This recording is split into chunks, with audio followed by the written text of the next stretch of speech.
Saúdo a amada igreja com a paz do Senhor. Vamos fazer a leitura da palavra do Senhor, que se encontra no Salmo 96.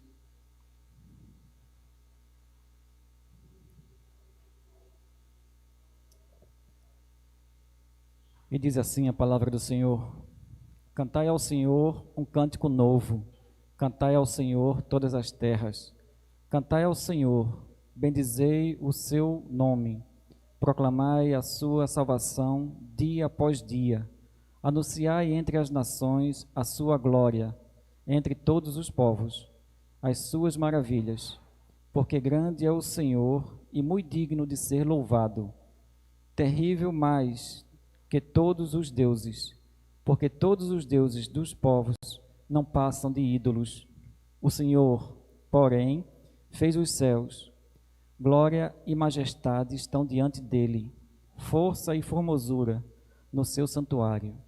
Tributai ao Senhor, ó famílias dos povos, tributai ao Senhor glória e força. Tributai ao Senhor a glória devida ao seu nome. Trazei oferendas e entrai nos seus átrios. Adorai o Senhor na beleza da sua santidade. Tremei diante dele todas as terras. Dizei entre as nações: reina o Senhor. Ele firmou o mundo para que não se abale e julga os povos com equidade. Alegrem-se os céus e a terra exulte. Ruja o mar e a sua plenitude.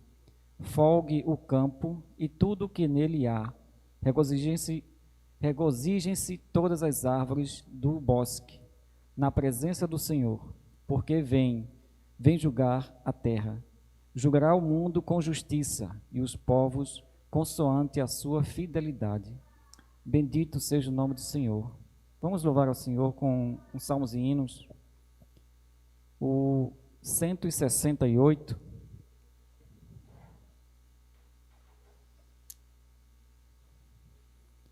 Após eu louvar, o grupo de louvor estará com oportunidade para louvar a Deus com 3 hinos também. O 168 dos Salmos e Hinos. Senhor, eu preciso de Ti. Eu creio, Senhor, na divina promessa. Vitórias já tive nas lutas aqui. Contudo, é muito certo que a gente tropeça. Por isso, Senhor, eu preciso de Ti. A luz que me guia no escuro caminho fulgura de cima do sol criador. Contudo, não posso segui-lo sozinho. Por isso eu preciso de Ti, meu Senhor. Bem sei que nas preces eu posso buscar-Te. Jamais dessa bênção na vida eu descri. Contudo, é possível que dela me aparte. Por isso, Senhor, eu preciso de Ti. Esforços da terra, precário destino, empenho dos homens, riqueza, o que for, não valem a bênção do reino divino. Por isso eu preciso de Ti, meu Senhor. Bendito seja o nome do Senhor. O grupo de louvor está com a oportunidade para louvar com 3 hinos.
Meus amados irmãos, graças e paz, louvado seja o nome do Senhor. Gostaria de convidar os santos a se colocar sobre os pés. Nós vamos orar ao Senhor nosso Deus, confessando ao Senhor os nossos pecados. Bondoso Deus, nós glorificamos o Teu nome, Senhor. Diante da Tua presença, ó Senhor, uma vez invocado o Teu nome, na Tua santa e gloriosa presença, queremos confessar ao Senhor os nossos pecados. Somos pecadores, ó Deus, e merecedores da Tua graça. Ó Senhor dos céus, perdoa-nos, ó Deus, compadece-te de nós. Estamos diante da presença de um Deus que é santíssimo, que é puríssimo. Ó Senhor, os nossos pecados estão sempre diante do Senhor. Mas na noite deste dia queremos confessar ao Senhor os nossos pecados, pois nós pecamos contra Ti. Mas pelo sangue precioso do Cordeiro, do Cristo e Senhor, o nosso Redentor, fomos lavados. E por isso estamos aqui para Te exaltar na beleza da Tua santidade. Chegamos aqui, ó Deus, com os nossos corações contristados. Cerca nossas vidas nesta noite, ó Senhor. Conduz em triunfo a Tua igreja. Que os nossos pensamentos estejam cativos a Ti, Senhor. Eleva-nos a Tua gloriosa presença. Ó Deus, magnificamos o Teu nome nesta noite, porque o Senhor é o nosso Deus e não há outro semelhante a Ti, Senhor. Isaías, ao contemplar a Tua glória, ele disse: Santo, Santo, Santo é o Senhor dos exércitos, toda a terra está cheia da Sua glória. Nós Te glorificamos, ó Senhor, cerca nossas vidas e perdoa-nos pelos méritos de Cristo. Amém e amém, Senhor. Exultemos ao Senhor, meus irmãos.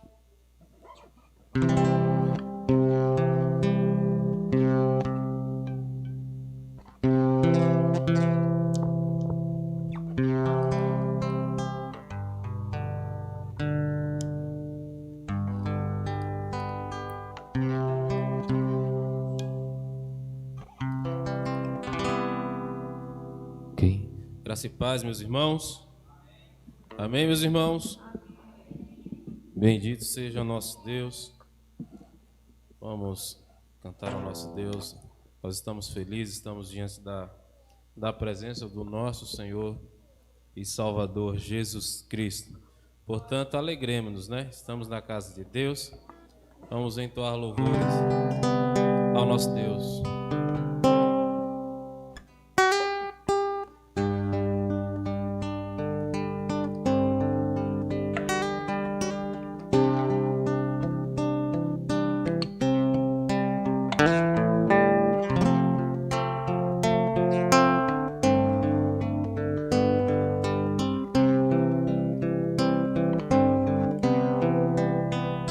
Se paz amas doce me deres gozar, se dor mais forte sofrer, ó seja o que for, Tu me fazes saber que feliz com Jesus sempre sou. Sou feliz. Sou feliz com Jesus. Sou feliz com Jesus, meu Senhor. Sou feliz. Sou feliz com Jesus.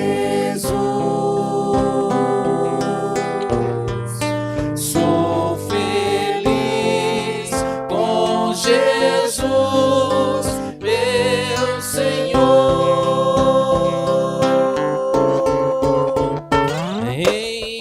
Embora me assalte o cruel Satanás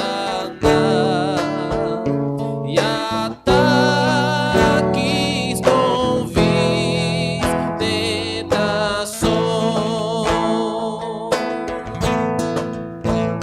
ó, certo eu estou, apesar de aflições, que feliz eu serei com Jesus. Sou feliz com Jesus. Sou feliz com Jesus, meu Senhor. Sou feliz com Jesus. Sou feliz com Jesus, meu Senhor. Meu triste pecado por meu Salvador foi pago de um modo cabal.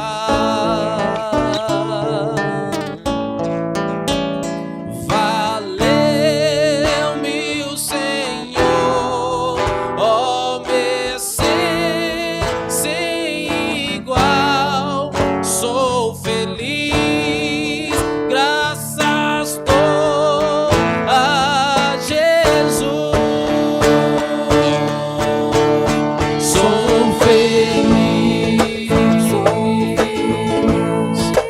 com Jesus. Sou feliz com Jesus, meu Senhor. Sou feliz com Jesus. Sou feliz com Jesus, meu Senhor. A vida eu anseio do meu Salvador, que em breve virá me levar ao céu, onde vou para sempre morar com os remidos da luz do Senhor. Sou feliz com Jesus. Sou feliz com Jesus, meu Senhor. Sou feliz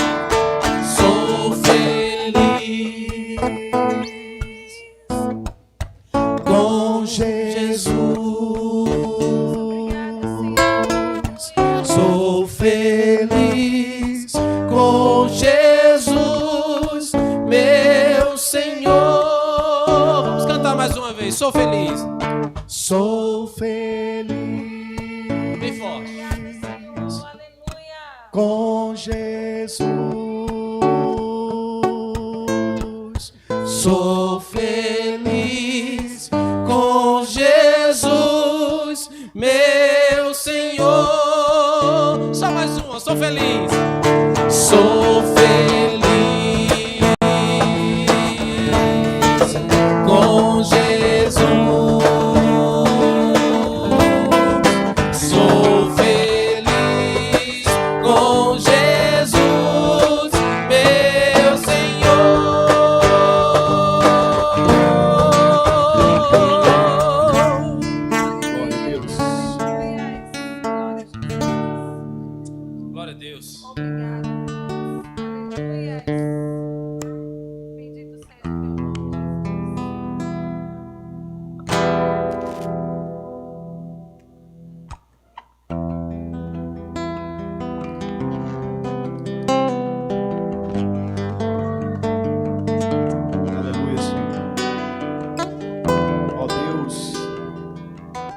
estamos na tua presença, Senhor, para te exaltar na beleza da tua santidade, Senhor.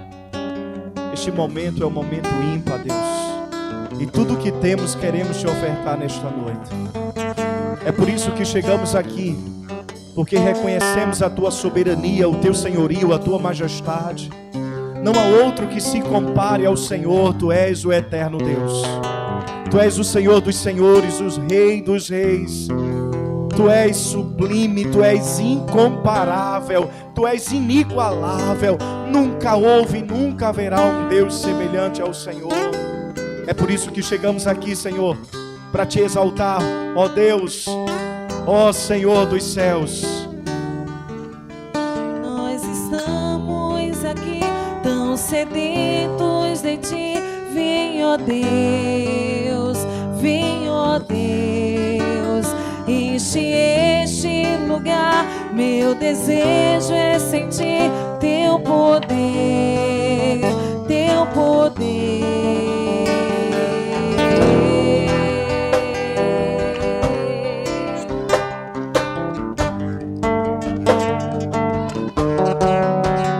Nós estamos aqui tão sedentos de ti. Vem, ó Deus, vem, ó Deus, enche este lugar. Meu desejo é sentir teu poder, teu poder.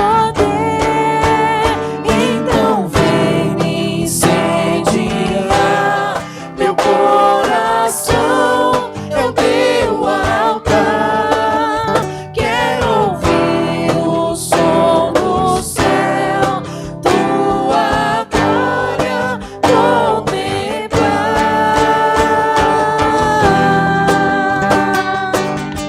Aleluias. Abre os nossos olhos, Senhor. Abre os nossos ouvidos. Aleluia. Queremos estar sensíveis a ti, Espírito Santo. Queremos ouvir a tua voz. Nós estamos aqui tão sedentos de ti. Vem, ó Deus, vem, ó Deus, enche este lugar. Meu desejo é sentir teu poder, teu poder. Então vem me incendiar. Meu coração é o teu altar.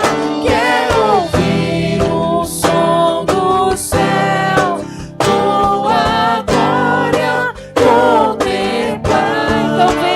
Então vem me incendiar. Meu coração é o teu altar. Quero ouvir o som do céu, tua glória contemplar.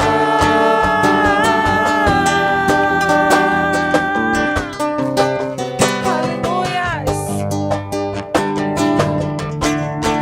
Te damos honra, Toda honra a ti, Senhor.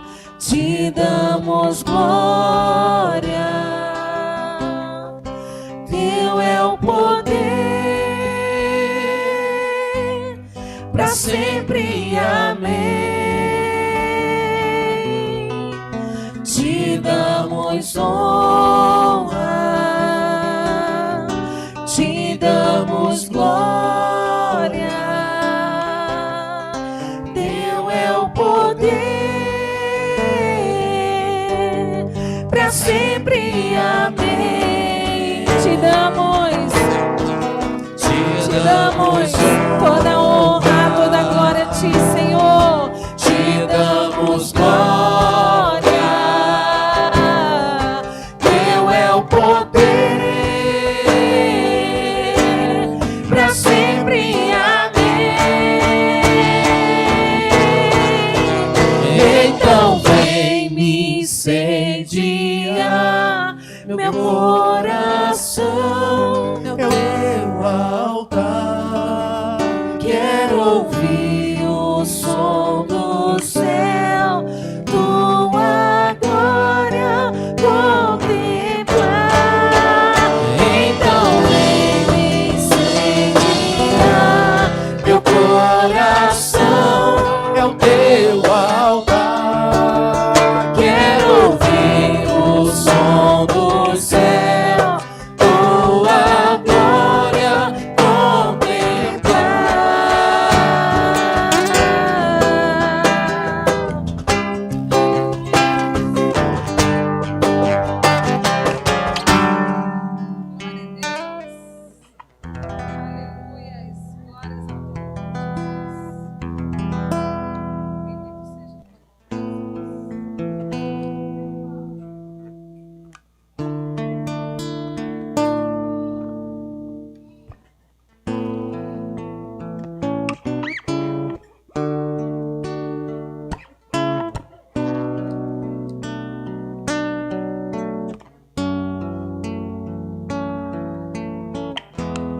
Glória a Deus.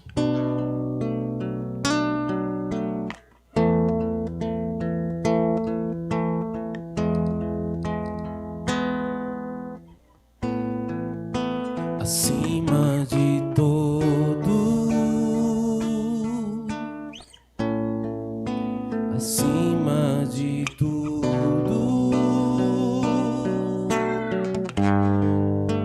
Está o Senhor entronizado.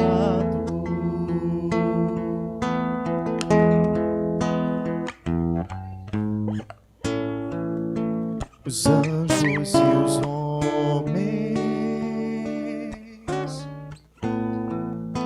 os céus e a terra, montanhas e mares declaram quem tu és. Declare, meus irmãos. Tu és Senhor e Rei, governas sobre o universo, justo e fiel, vestido de glória e poder, coroado estás, pra sempre reinarás, prostrados aos teus pés, erguemos o teu santo nome. Oh, aleluia. Em adoração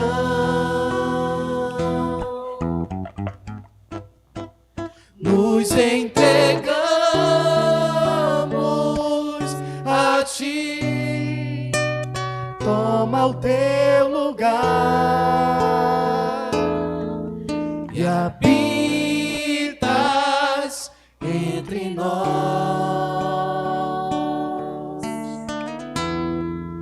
ó Santo Deus,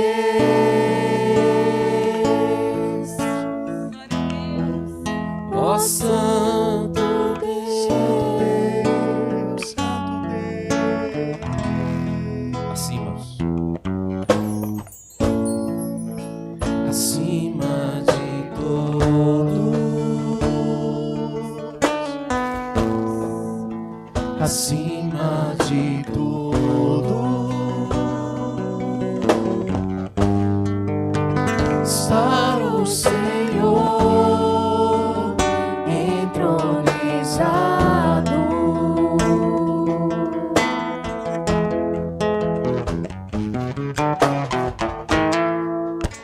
Os anjos e os homens,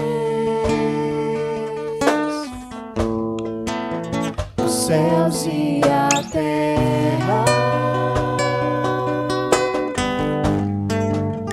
montanhas e mares declaram quem tu és.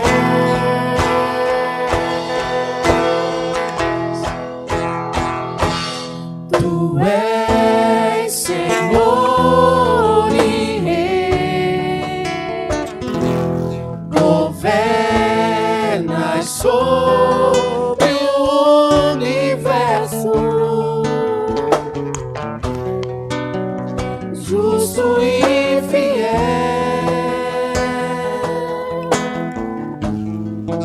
vestido de glória e poder, coroado está, pra sempre reinarás, prostrados aos teus pés, erguemos o teu santo nome.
és santo,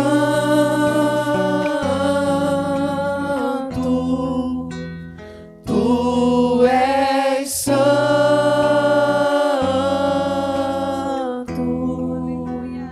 tu és santo,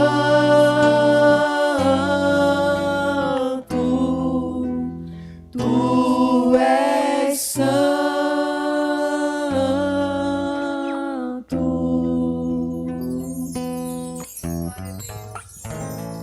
Glória a Deus. Amém, meus irmãos.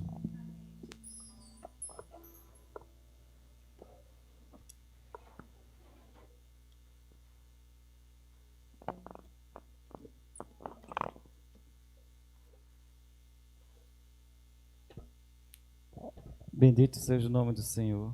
Só o Senhor é santo. Só Ele é digno de todo louvor, toda honra, toda glória. Eu, nesse momento, quero convidar a irmã Lia. Ela estará orando ao nosso Deus pelo nosso país, pela nossa cidade, para que o Senhor estenda a sua mão poderosa sobre o presidente e para que venha da parte do Senhor resposta aos nossos corações. Amém? Saúde a igreja com a graça e a paz do Senhor. Oremos. Santo e eterno Deus, te louvamos, ó Pai, por mais um domingo na tua presença. Senhor, te louvamos por mais um culto solene. Te louvamos porque as portas da igreja estão abertas. Te louvamos, ó Senhor, porque estamos aqui como igreja, glorificando, exaltando ao Deus que pode todas as coisas, ao Deus de todas as nações, o Deus que cura, que salva e que liberta. Te louvamos, ó Pai, por teus feitos em nossas vidas. Obrigada, ó Senhor, por teus cuidados. Obrigada porque até aqui o Senhor tem nos ajudado, porque até aqui o Senhor tem nos levantado. Te glorificamos, ó Senhor, por esta igreja, pelo pastor Ailton e sua família, que o Senhor continue cuidando, ó Deus, do ministério do teu servo. Ó Deus, livra, Senhor, os seus pés da queda. Acampa teus anjos ao redor, em nome de Jesus. Ó Deus, glorifica o teu santo nome através da sua vida. Senhor, de todos os oficiais desta igreja, de cada departamento, de cada família, lar aqui representados, em nome de Jesus. Ó Pai, te pedimos como igreja nesta noite por nossa nação. Tu és o Deus das nações. Ó Deus, embora que a tua palavra diz que o Senhor vê as nações como um pingo de água em balde. Ó Deus, para ti nós somos como nada. Mas o Senhor nos chamou para glorificarmos, para sermos testemunhas de ti. E como igreja que somos, pedimos tuas santas misericórdias sobre o Brasil, sobre este país, Senhor, que tem sofrido com essa pandemia.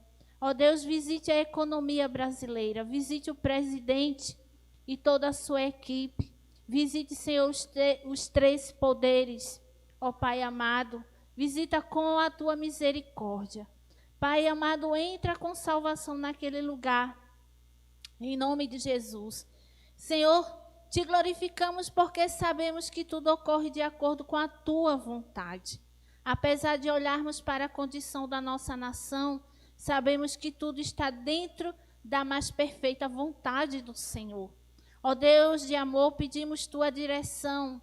Ó Deus, sobre os prefeitos, os governadores, Deus, os senadores, deputados, Pai amado, os juízes e promotores. Deus, visita com o teu poder o STF. Ó Deus de amor, tenha misericórdia, Senhor.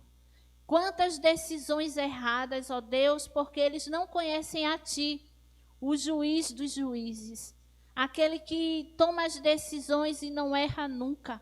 Pai amado, vai ao encontro da mente desses homens, ó Deus, que tem, Senhor, a direção do país em suas mãos. Ó Pai amado, visite Carpina, o prefeito desta cidade. Senhor, a tua igreja é chamada na tua palavra para orar. ó Deus, pelas autoridades que o Senhor colocou para estar diante, Senhor, do povo brasileiro. As autoridades constituídas pelo Senhor. Senhor, visite o prefeito, o governador de Pernambuco. Senhor, tenha misericórdia. Senhor, quanta fome nesta pandemia, quanto desemprego. Ó Pai amado, quanta angústia, quanta dor, quanto luto. Ó Deus, que essas pessoas, Senhor, olhem para os céus e contemplem o Deus da criação.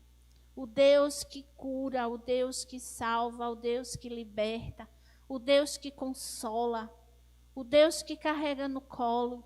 Ó Deus de amor, visite as famílias do Brasil, visite as famílias da nossa igreja. Deus vai repreendendo todo espírito de divórcio, de separação entre os casais. Senhor, traga ânimo entre os casais, Senhor. Gera mais amor, Senhor. Que possamos, ó Deus, estar de acordo com a Tua palavra. O pastor, Senhor, tem orado e tem zelado por Tua palavra, pelo ensinamento. Ó Deus, que não pereçamos por falta de conhecimento de Ti. Ó Deus, levanta a Tua igreja para conhecer mais de Ti, Senhor. Isso implica em tantas coisas. Ó Deus, isso implica em cidadãos corretos, em cidadãos, Senhor, que zela por sua nação, que ora pelos seus governantes. Ó Deus de amor, conhecendo a Ti como Deus único verdadeiro, ó Pai, isso traz gozo na alma. Ó Deus, isso traz ânimo, traz alívio, Senhor. Que a nossa nação possa ser conhecida como a nação do Senhor Jesus.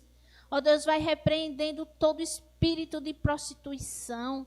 Visite as ruas, ó Deus. Visite as pontes, as calçadas, os asilos, os orfanatos. Ó Deus, em nome de Jesus. Ó Deus, levante vocacionados para pregar a Tua palavra com verdade. Levante pastores que preguem com verdade na nossa nação. Ó Deus de amor, o que o brasileiro precisa, ó Deus, é Te conhecer. Ó Deus, é render-se a Ti. Senhor, é confessar os seus pecados. Ó Pai, é se arrepender, Senhor. Nós não precisamos, Senhor, de uma economia forte. Nós não precisamos de um presidente forte. Nós não precisamos, ó Deus, de empregos. Nós precisamos de Ti. Porque o Senhor é quem cuida dos seus. O Senhor é quem cuida da sua criação. Ó Deus, quando levamos, Senhor, a nossa mente até quando o Senhor tirou Israel do cativeiro ali, Senhor, do Egito. O Senhor governou o seu povo. Nada faltou àquele povo. Ó Deus de amor, que possamos ter essa consciência que precisamos do Senhor. Que precisamos, Senhor, das Tuas muitas misericórdias. Necessitamos, ó Deus, do Teu perdão. Necessitamos conhecer sobre a cruz de Cristo. Ó Senhor, ajuda-nos. Levanta-nos como igreja para fazermos diferença. Levanta-nos, Senhor, como igreja, Senhor, para pregoar a Tua palavra. Ó Deus, levanta-nos como igreja, ó Senhor, para que vidas sejam transformadas. Em nome de Jesus, e repreende, ó Deus, os mercenários. Repreende, Senhor, os falsos pastores, os falsos evangelistas. Senhor, repreenda e que eles caiam por terra em nome de Jesus. Porque a Tua igreja, Senhor, tem sido denegrida por causa desses mercenários, ó Pai amado. Mas sabemos que as portas do inferno não prevalecerão contra a Tua igreja. Sabemos que o Senhor tem ido adiante do seu povo. Sabemos que o Senhor tem conduzido a sua igreja que é militante. A sua igreja, Senhor, que tem em tantas dificuldades pregado a Tua palavra, ó Pai.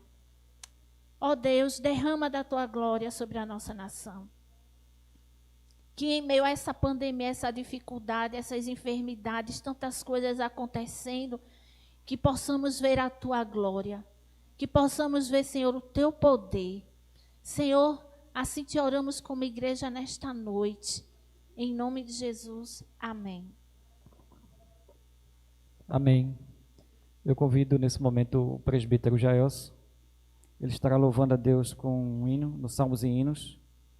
Enquanto isso, os irmãos também estarão com a oportunidade de trazer seus dízimos e ofertas à casa do Senhor.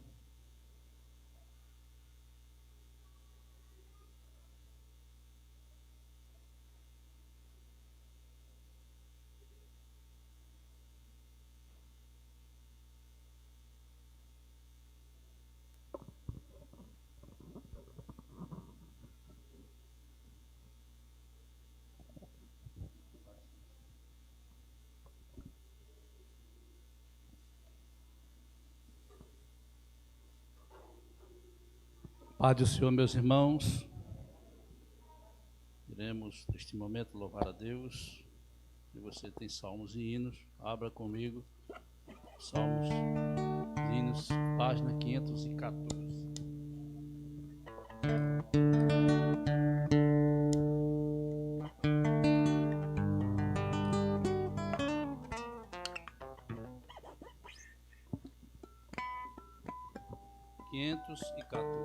Amém? Meu pecado resgatado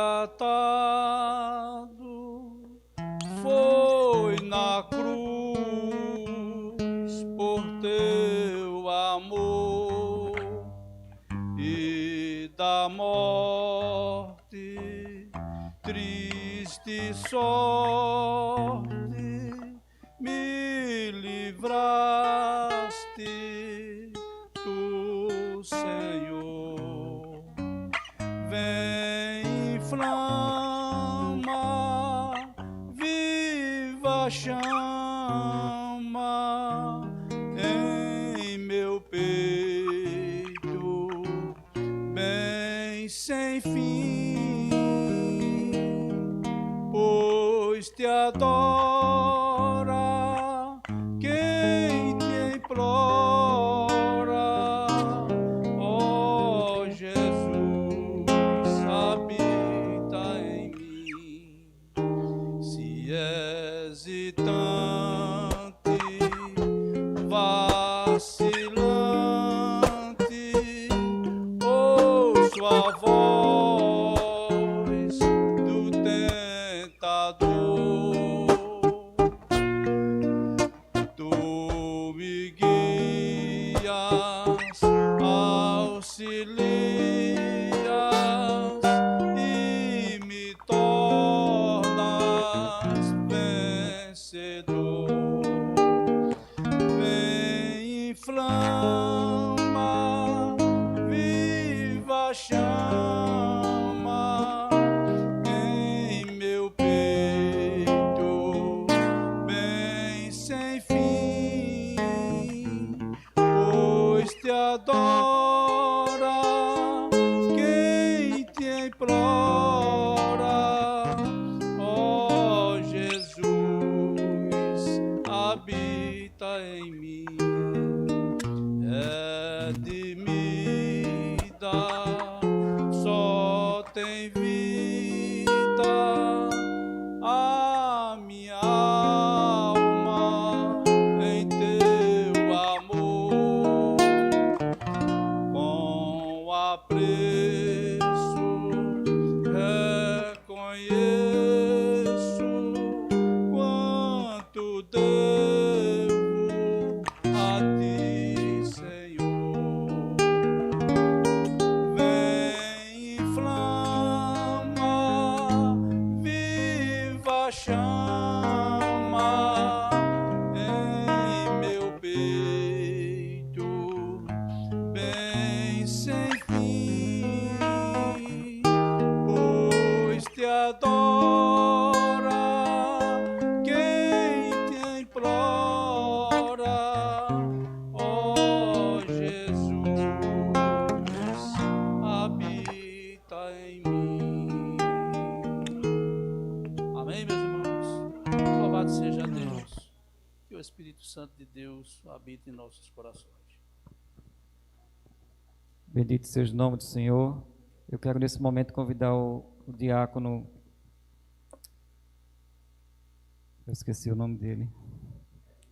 Eliezer. Venha orar, meu irmão, pelos dizimistas e ofertantes da casa do Senhor, pelos dízimos e ofertas, também pela vida do pregador, né? O presbítero Willy.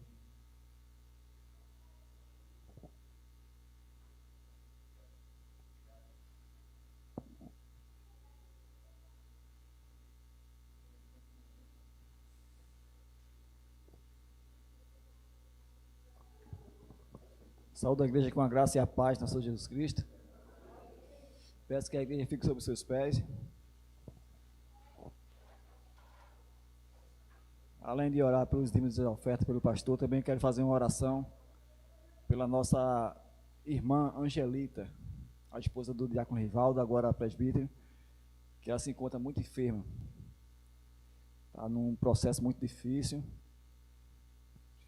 E peço que não somente eu, mas toda a igreja ore, pois ela está fazendo um tratamento de quimioterapia e radioterapia, e o estado dela não é fácil, está muito difícil.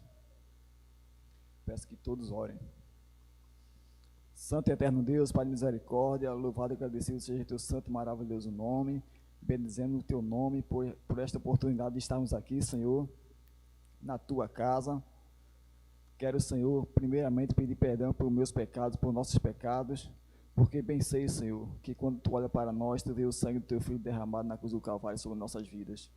E é este sangue que nos dá condições, Senhor, de estarmos de pé diante de ti, Senhor, pela tua graça, pela tua misericórdia, pelo teu perdão, pelo teu amor infinito, Senhor. E assim como igreja, Senhor, nós já estamos aqui nesta noite, clamando, pedindo um favor da tua graça, do teu perdão, que o Senhor derrame sobre a vida da irmã Angelita o teu bálsamo, a tua unção, que o Senhor, conforme seja o teu querer, a tua vontade, restaure a sua saúde. Restaure a sua saúde, Senhor, porque é muito difícil o estado dela. Mas para ti, Senhor, não há impossível. Para ti, Senhor, tudo é possível. E nas tuas mãos está todo o poder. Basta uma palavra tua, Senhor, para que tu faça com que aquele mal desapareça, Senhor. E assim eu te peço encarecidamente, Senhor, vai ao encontro dela nesta noite, Senhor, onde ela estiver. Vai lá, Senhor, derrama sobre o coração dela o teu bálsamo, a tua tranquilidade, a tua paz, porque é muito difícil, mas eu oro crendo, Senhor, que o Senhor pode todas as coisas. Pode todas as coisas. Você pode muito bem curá-la, Senhor, restaurar a sua saúde e ela poder dar testemunho e caminhar por muitos anos nessa terra, ainda servindo e bendizendo o teu santo e maravilhoso nome, Senhor. Assim também o Senhor oro pelos dizimistas, pelas ofertas que foram depositadas nesse gasofilácio, Senhor. Que o Senhor abençoe a mão dos que doaram e daqueles que vão administrar, Senhor. Que tudo seja para a tua honra, para a tua glória, para o teu louvor. Também, Senhor, te apresento o pastor Ailton, que está com a incumbência de trazer a tua palavra nesta noite. Que o Senhor faça uso da sua boca para transmitir tudo que o Senhor já falou no seu coração, para que seja para a nossa edificação, para a nossa exortação e tudo, Senhor, seja em tudo o teu nome seja glorificado. Assim eu oro e te agradeço em nome de Jesus Cristo. Amém.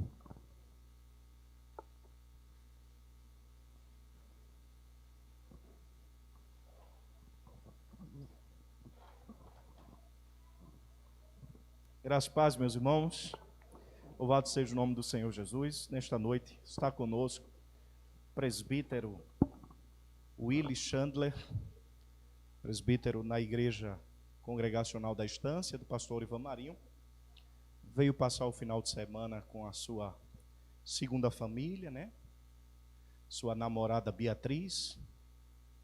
Esteve conhecendo a cidade de Caruaru hoje com seus sogros, não é? Está aqui para trazer uma palavra aos nossos corações nesta noite. Presbítero Willy Chandler, por favor.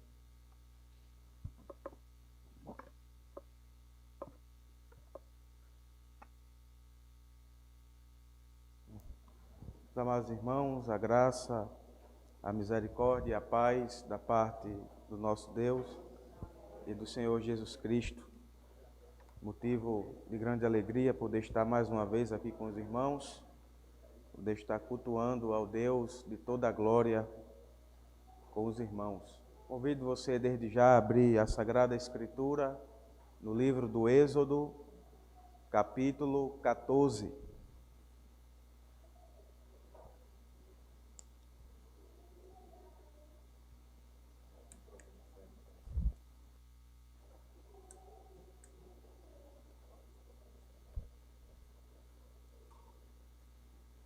Livro do Êxodo, capítulo 14, nós estaremos essa noite meditando nos 31 versículos, mas a princípio vamos ler apenas até o versículo 14.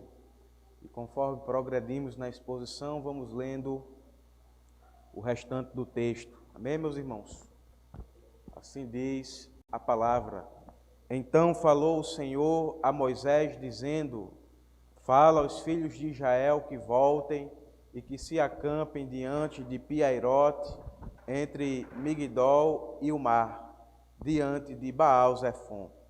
Em frente dele assentareis o campo junto ao mar. Então Faraó dirá aos filhos de Israel: Estão embaraçados na terra, o deserto os encerrou, e eu endurecerei o coração de Faraó para que os persiga, e serei glorificado em Faraó e em todo o seu exército, e saberão os egípcios que eu sou o Senhor. E eles fizeram assim. Sendo, pois, anunciado ao rei do Egito que o povo fugia, mudou-se o coração de Faraó e de seus servos contra o povo, e disseram: Por que fizemos isso, havendo deixado ir a Israel, para que não nos sirva? E aprontou o seu carro e tomou consigo o seu povo, e tomou 600 carros escolhidos, e todos os carros do Egito, e os capitães deles todos, porque o Senhor endureceu o coração de Faraó, rei do Egito, para que perseguisse aos filhos de Israel. Porém, os filhos de Israel saíram com alta mão, e os egípcios perseguiam todos os cavalos e carros de Faraó, e os seus cavaleiros e o seu exército, e alcançaram-nos acampados junto ao mar, perto de Piairote, diante de Baal-Zefon. E aproximando Faraó, os filhos de Israel levantaram seus olhos, e eis que os egípcios vinham atrás deles, e temeram muito. Então os filhos de Israel clamaram ao Senhor e disseram a Moisés: Não havia sepulcros no Egito para nos tirar de lá? Para que morramos neste deserto? Por que nos fizestes isto, fazendo-nos sair do Egito? Não é esta a palavra que te falamos no Egito, dizendo: Deixa-nos que sirvamos aos egípcios? Pois que melhor nos fora servir aos egípcios do que morrermos no deserto. Moisés, porém, disse ao povo: Não temais, estai quietos e vede o livramento do Senhor, que hoje vos fará. Porque aos egípcios que hoje vistes, nunca mais os tornareis a ver. O Senhor pelejará por vós, e vós vos calareis. Amém. Vamos orar, irmãos. Bendito Yahvé, Deus de Abraão, de Isaque e de Jacó. Nós, a tua igreja, estamos reunida diante da tua presença, te adorando, Senhor, te exaltando, e neste momento, ó Pai, estamos diante da tua palavra. E é bem verdade que nós não podemos entendê-la, compreendê-la, segundo a nossa própria razão. Nós carecemos do Consolador que o Senhor enviou sobre nós, o teu Espírito, para que ele esclareça a verdade do texto e aplique aos nossos corações, para que a tua palavra nos exorte, nos corrija e nos console com toda a graça. Assim nós oramos e te pedimos, não confiados na carne nem no sangue, mas unicamente na pessoa bendita de Cristo Jesus. Amém. Irmãos, pode sentar.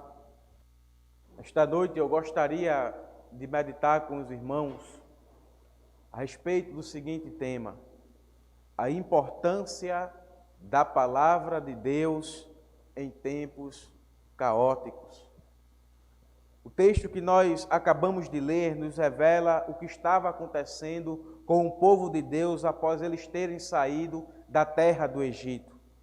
O que nos é revelado nesse texto mostra que o cenário no qual o povo de Deus estava inserido não é um dos melhores.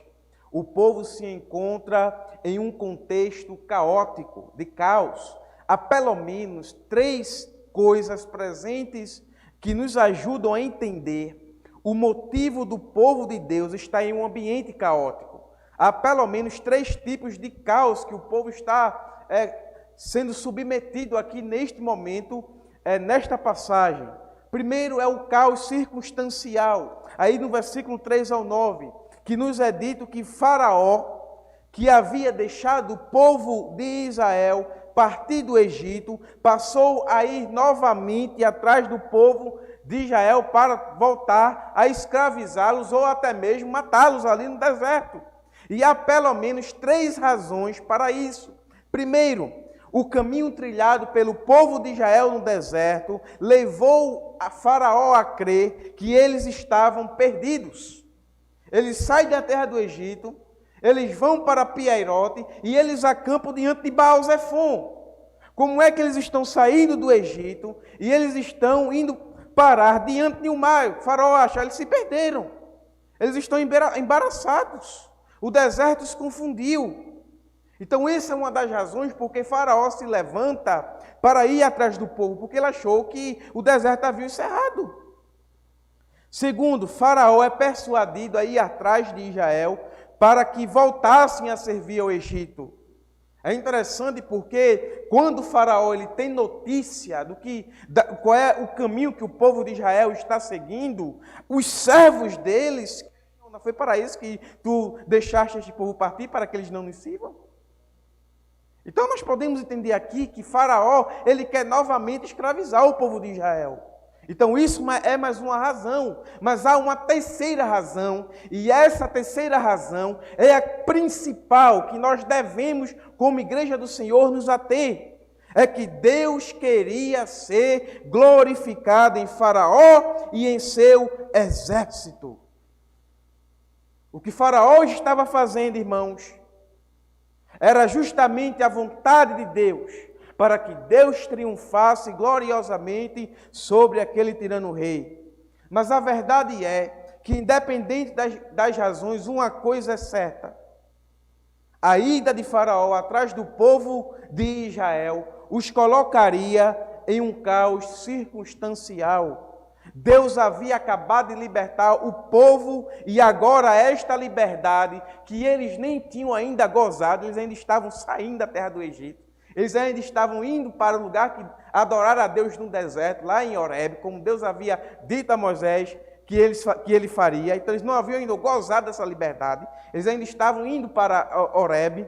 E agora esta liberdade já está sendo ameaçada. Faraó apronta o seu carro, bem como o seu exército, e passa a ir atrás do povo. E humanamente falando, havia-se motivos para que o povo temesse a Faraó e a seu exército. E a razão para esse temor é que naquele período o Egito estava em sua 18ª dinastia. E quando nós vamos para os anais da história, nós vamos compreender que a 18ª dinastia é uma das dinastias mais poderosas, se não a mais poderosa que existiu no Egito Antigo. É nesta dinastia que surge um dos faraós mais poderosos de toda a história da terra do Egito. Sem falar que o Egito, naquele período, era a grande potência militar. O Egito ele causava terror nas demais nações por causa do seu poderio militar. E naquela época, eles tinham a ponta de linha do arsenal bélico. Eles haviam inventado uma coisa chamada de arco duplo. Era um instrumento de guerra que fazia com que os exércitos inimigos fossem facilmente derrotados. Então é este império poderoso, com seus 600 carros, demais carros, o exército de Faraó, que está indo atrás de um povo que não tem nem espada, que acabou de sair da terra do Egito, e está diante de um mar.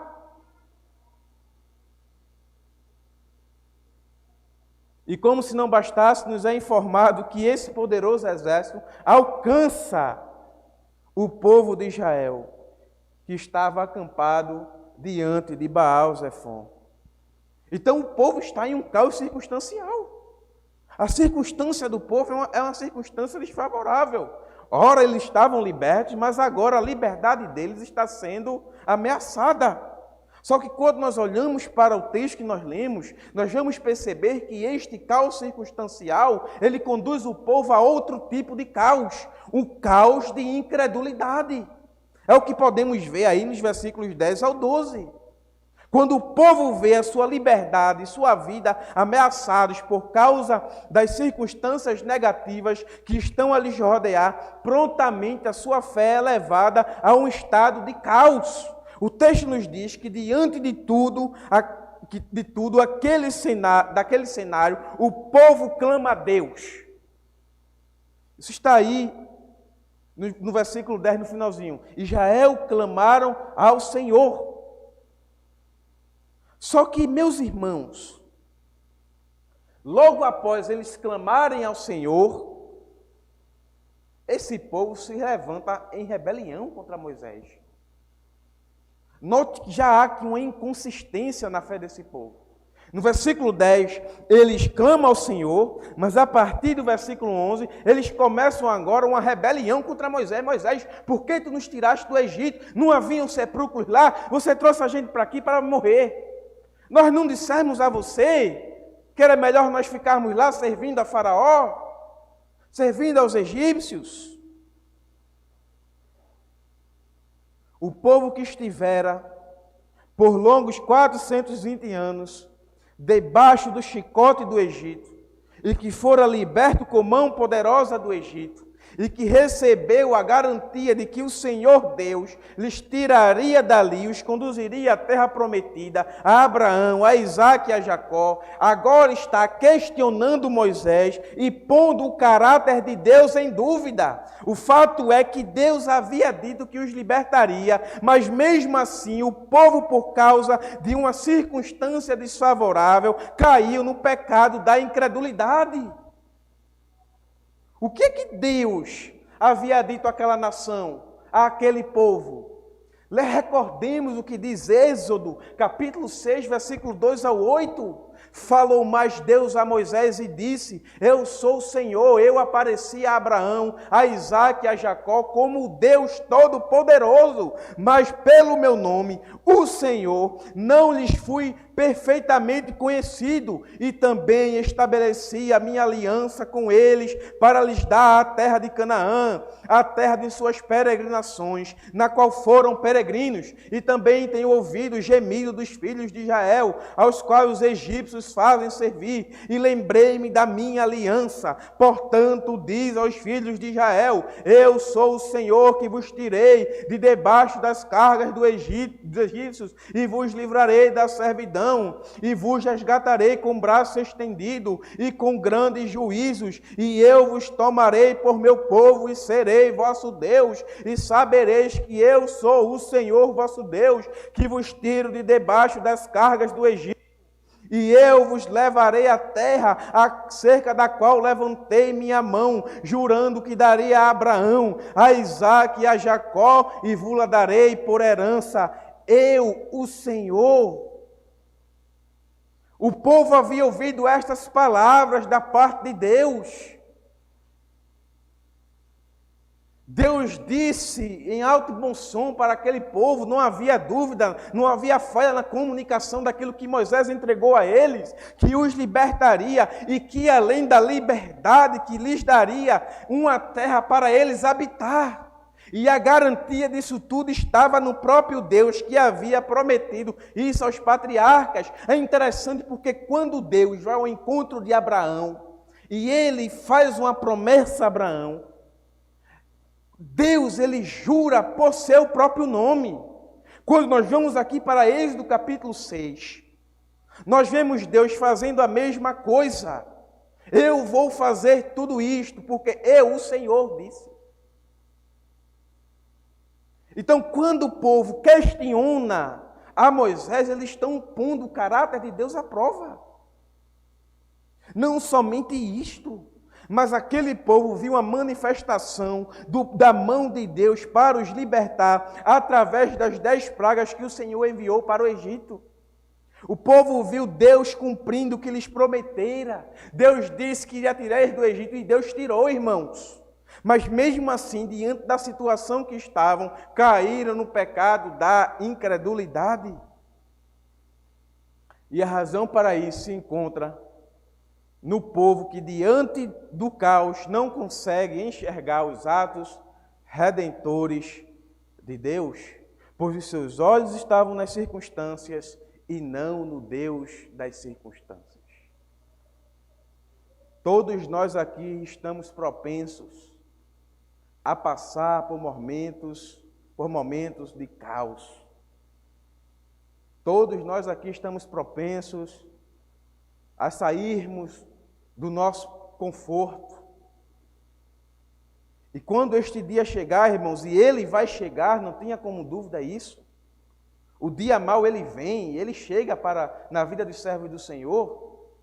E quando esse dia chegar, o diferencial na sua vida será onde seus olhos estão voltados, se na circunstância ou se no Deus da circunstância. O povo estava de olho nas circunstâncias e não no Deus das circunstâncias. E por causa disso, eles entraram em um caos de incredulidade.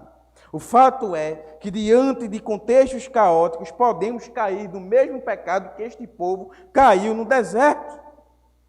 Precisamos compreender que, além das circunstâncias, está Deus que as governa.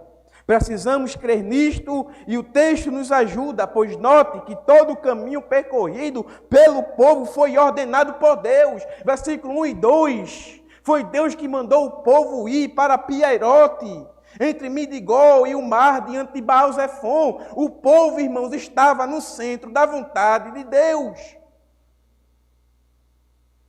E a própria perseguição de Faraó também foi ordenada por Deus, versículos 3 e 4. Então Faraó dirá aos filhos de Israel: estão embaraçados na terra, o deserto se encerrou.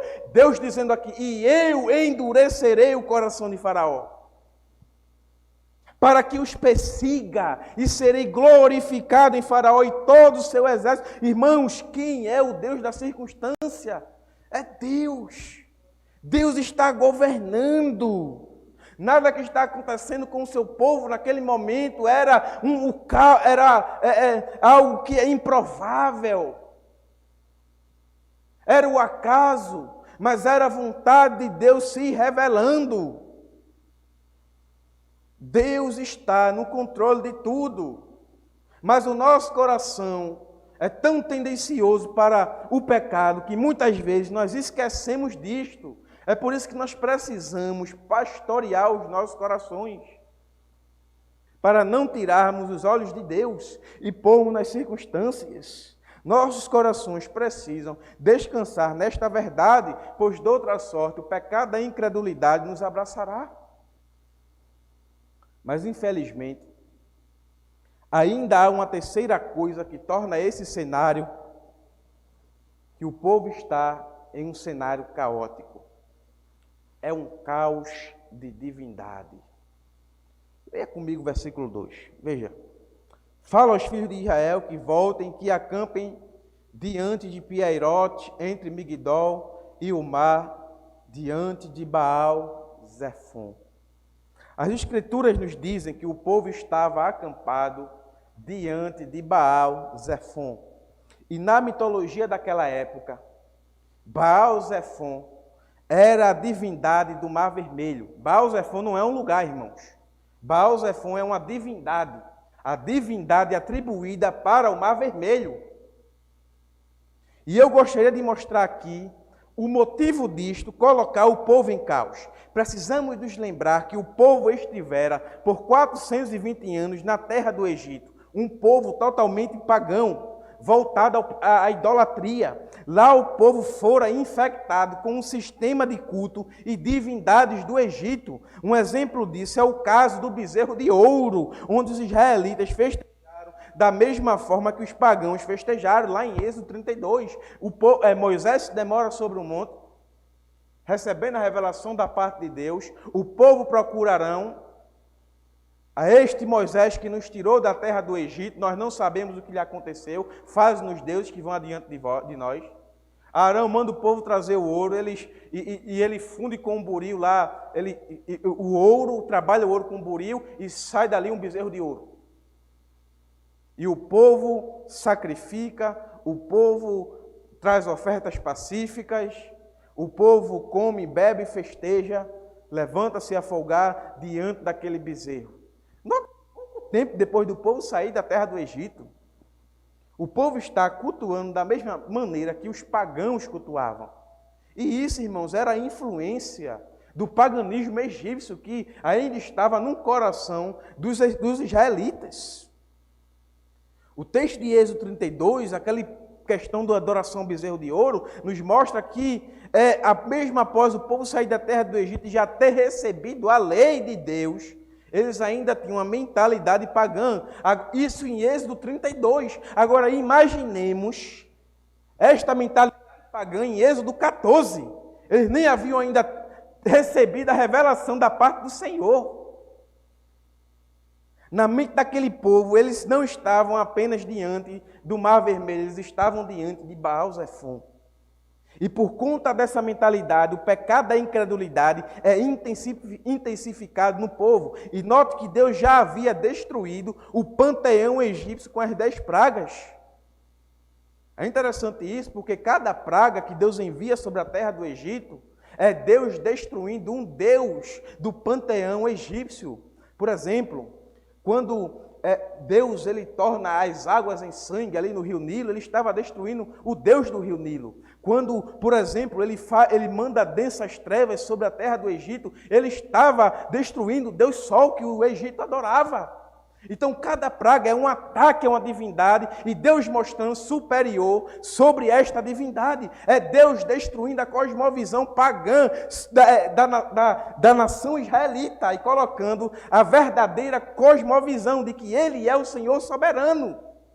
Só que esta mentalidade ainda não estava sobre o povo, porque ainda havia um grande inimigo a ser derrotado, e este inimigo era Baal-Zefon. Deus já havia destruído o panteão egípcio, mas uma divindade ainda ameaça a liberdade do povo, Baal-Zefon. Mas o fato é que o olhar do povo não deveria estar em Baal-Zefon, mas em Yahvé, que já havia destruído as divindades do Egito e que havia lhes prometido que receberiam uma terra como herança. Eles viram Deus se manifestar no Egito, eles viram o poder de Deus. Os olhos deles deveriam estar voltados para este Deus, não para Baal-Zefon. De modo que veremos como tanto Baal-Zefon como o exército egípcio foram derrotados pelo Senhor Deus e tudo aquilo que criou o caos foi dissipado. Introduzido isto, consideremos agora o tema deste sermão. A importância da palavra de Deus em tempos caóticos. O povo está vivendo em um tempo de caos. Vamos ver agora como a palavra de Deus e os ministros que Deus levanta são instrumentos fundamentais para promover ordem onde há caos. Vejamos então 3 coisas que nos ajudarão a compreender isso. Primeira verdade: em tempos caóticos, Deus levanta homens para ensinar a sua palavra ao seu povo, a fim de promover ordem onde há caos. Leia comigo o versículo 13 ao versículo 16. Moisés, porém, disse ao povo: não temais, estai quietos e vede o livramento do Senhor, que hoje vos fará, porque aos egípcios que hoje vistes, nunca mais tornareis a ver. O Senhor pelejará por vós e vós vos calareis. Então disse o Senhor a Moisés: por que clamas a mim? Dize aos filhos de Israel que marchem. E tu levanta a tua vara e estende a tua mão sobre o mar e fende-o para que os filhos de Israel passem pelo mar em seco. Como vimos, o contexto que se encontrava o povo era caótico. O sentimento de medo houvera sido destilado e a incredulidade foi concebida na nação de Israel. E devemos nos lembrar que momentos como este, momentos de caos, são momentos excelentes para Deus manifestar o seu poder. E é o que vai passar a ocorrer aqui. Diante de todo aquele cenário caótico, Deus tinha um vaso escolhido por ele para ser o guia do povo, Moisés. Diante de todas as queixas e acusações que aquele povo tinha, Deus se utiliza de Moisés como ministro da sua vontade para colocar ordem àquela situação desmantelada. Era um desmantelo, irmão, que estava acontecendo ali naquele momento. E a maneira que Moisés coloca ordem naquela situação é quando ele comunica a palavra de Deus para o povo. Quando a verdade de Deus se faz conhecida, o caos ele começa a ser dissipado. E Moisés ele faz isso de 3 maneiras. Primeira maneira, Moisés leva o povo a crença de que Deus os livrará daquela situação. Quando o povo se levanta contra Moisés, tu nos tiraste do Egito para nos matar, era melhor que nós estivéssemos lá para servir os egípcios. Moisés diz ao povo: não temais, fiquem quietos aí, e hoje vocês vão ver o livramento do Senhor. Porque os egípcios que vocês estão vendo hoje, vocês nunca mais voltarão a ver. Moisés ele dissipa o caos, mostrando a eles que Deus livrará o povo da situação. E a razão para ele falar isto é que ele crê no Deus que houvera revelado a sua vontade ao seu povo. Deus havia prometido que libertaria o povo das mãos dos egípcios e Moisés crê nisso. O que é que Moisés está fazendo aqui, se não lembrar apenas ao povo aquilo que Deus já havia dito que iria fazer? Como é que Moisés dissipa o caos daquela situação? O povo está temeroso, a nossa liberdade acabou, nós vamos morrer aqui no Egito, aqui no deserto, os egípcios estão vindo para nos pegar. Moisés disse: Deus disse que nos livraria. Fiquem quietos aí, vocês vão ver o livramento do Senhor.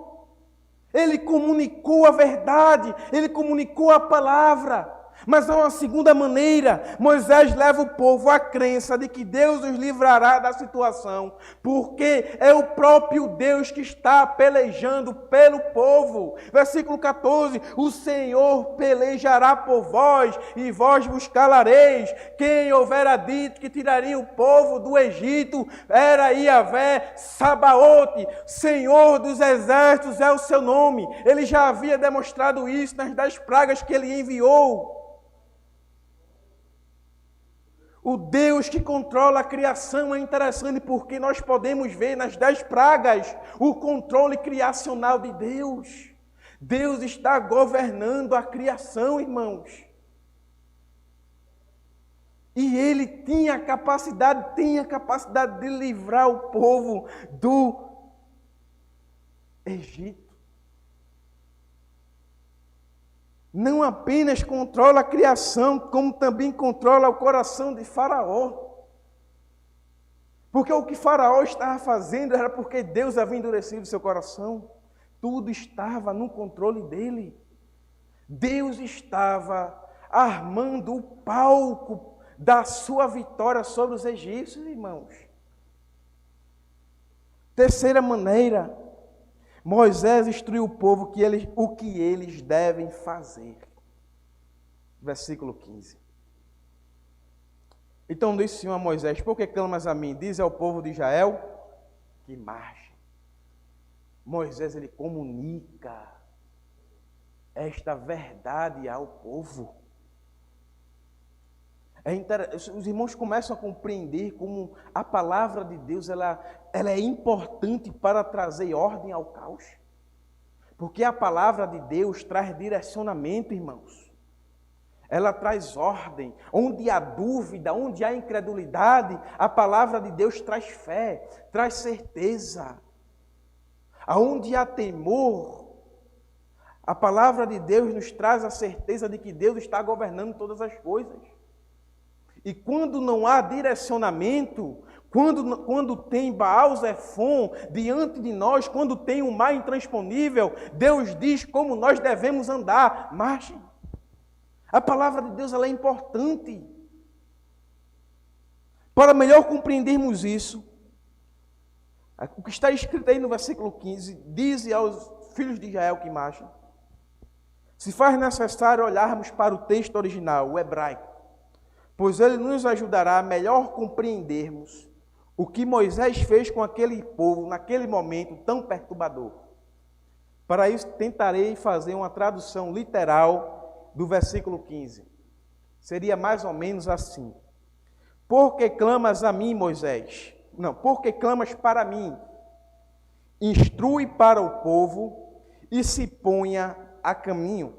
Por que clamas a mim? Instrui para o povo e se ponha a caminho.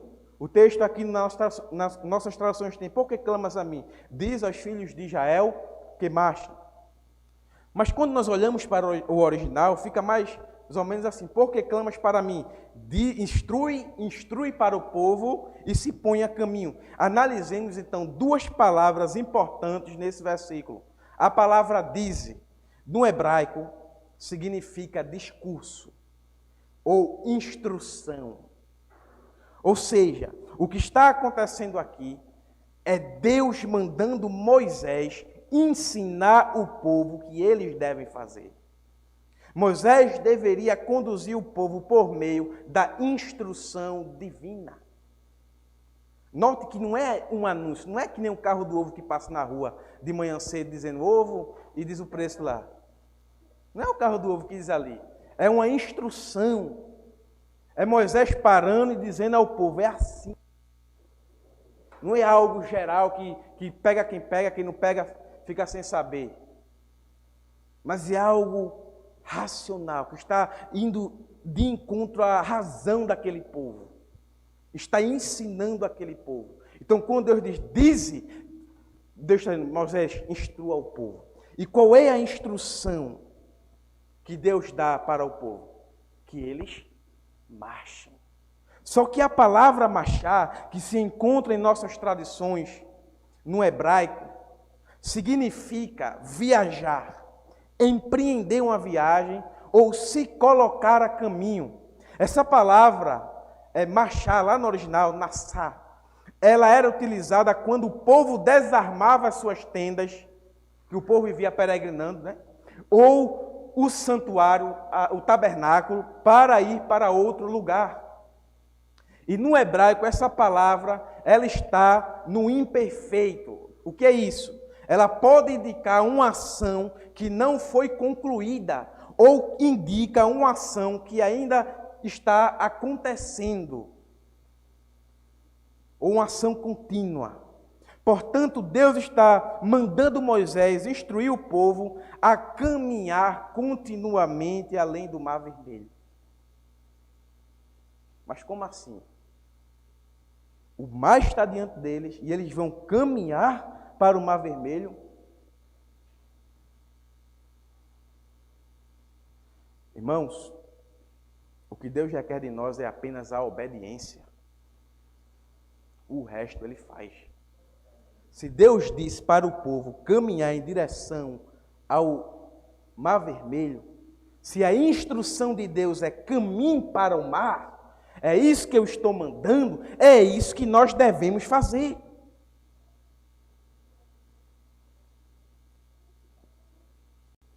Os irmãos entendem aqui a importância da palavra e a importância de Deus levantar pessoas em tempos de caos para dar o direcionamento. O quão importante é a presença de um líder no meio do povo de Deus. pois ele é um instrumento divino para promover a ordem onde há caos por meio da palavra de Deus. Note que o povo que não tinha nenhuma instrução, o povo que estava perturbado por causa dos egípcios que estavam vindo atrás, agora tem instrução e agora tem ordem. E agora eles podem descansar na palavra de Deus. Agora por quê? Porque Deus tinha um instrumento, Moisés, para se utilizar dele, para comunicar a sua verdade ao povo. Em nossos dias, podemos perceber o quão importante tem sido o trabalho dos pastores, dos presbíteros, dos líderes, em apacentar o rebanho de Cristo. Eles têm sido o instrumento divino para trazer paz e direcionamento em dias caóticos como os nossos. Sabe por que eu digo isso, irmãos? Nessa pandemia, muitos pastores, muitos presbíteros abriram mão da segurança de ficar em casa e enfrentaram a pandemia, enfrentaram a doença, porque em suas igrejas haviam crentes que estavam desconsolados, porque haviam crentes que já estavam ficando incrédulos diante do terror da pandemia. E eles estavam ali na linha de frente da batalha. Sabe o que esses homens são? Instrumentos levantados por Deus para pôr ordem aonde há dúvida na mente dos crentes, para consolar aqueles que estão inconsolados. Deus levanta homens em épocas de caos, como seus instrumentos para promover, para edificar a igreja. Afinal, Deus dá pastores e mestres à igreja, tendo em vista o aperfeiçoamento dos santos, como está lá em Efésios capítulo 4. A liderança da igreja existe para o amadurecimento da igreja. Mas consideremos aqui uma segunda verdade. Em tempos caóticos, precisamos recorrer à palavra de Deus, pois ela nos mostra que Deus está agindo em nosso favor. Veja aí o versículo 17 ao versículo 25. E eis que endurecerei o coração dos egípcios, e estes entrarão atrás deles, e eu serei glorificado em Faraó e em todo o seu exército, nos seus carros e nos seus cavaleiros. E os egípcios saberão que eu sou o Senhor, quando for glorificado em Faraó, nos seus carros e nos seus cavaleiros.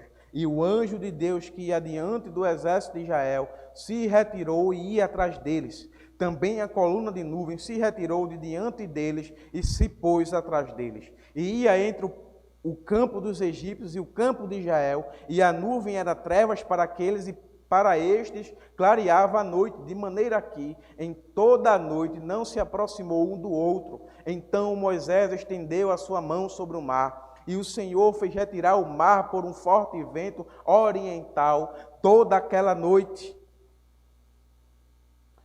E o mar tornou-se em seco, e as águas foram partidas. E os filhos de Israel entraram pelo meio do mar em seco, e as suas águas foram-lhes como um muro à sua direita e à sua esquerda. E os egípcios os seguiram e entraram atrás deles todos os cavalos de Faraó, os seus carros e os seus cavaleiros, até ao meio do mar. E aconteceu que, na vigília daquela manhã, o Senhor, na coluna de fogo e da nuvem, viu o campo dos egípcios e alvoroçou o campo dos egípcios, e tirou-lhes as rodas dos seus carros, e dificultosamente os governavam. Então disseram os egípcios: fujamos da face de Israel, porque o Senhor por eles peleja contra os egípcios. Irmãos, conforme a narrativa prossegue, vemos que Deus deu livramento para o seu povo.